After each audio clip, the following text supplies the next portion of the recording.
ছিলাম, আল্লাহর সাথে সম্পর্ক আমার খুব ভালো ছিল। 24টা ঘন্টায় কোনো কাজ নেই।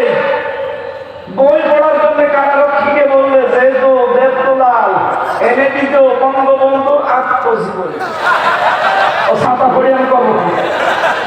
বলতাম তো স্যার একটু বই এনে দেন, একদিন নিয়ে এসে দিল বঙ্গবন্ধুর ছেলেবেলা।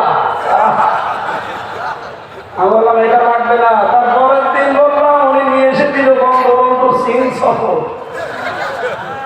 স্যার আর বই নেই? হ্যাঁ আছে, নিয়ে আসেন। এরপরে নিয়ে এসে দিয়েছে বঙ্গবন্ধুর আত্মজীবনী।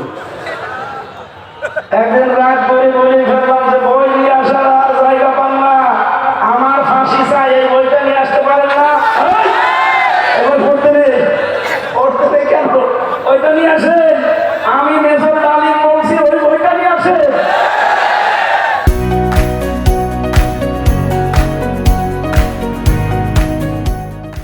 আপনি যেহেতু অন্য ধর্মের মানুষ, আপনি তো আনবেন না।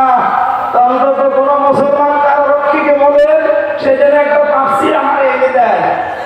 আল্লাহর ইশারা এনে দিয়েছে ফি জিলালিল কোরআন আর তাফসীরুল কোরআন। আমি তো এই বইটাকে সবচাইতে বেশি ভালোবাসি।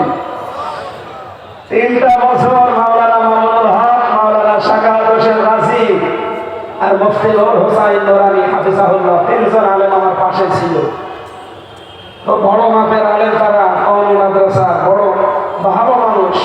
অনেক অবদান আমার এই 3 বছরে তাদের জীবনে আর আছে। আমি তাদের কাছে ঋণী হয়েছি, তাদের কাছে অনেক কিছু পেয়েছি, বিশেষ করে আরবি গ্রামার।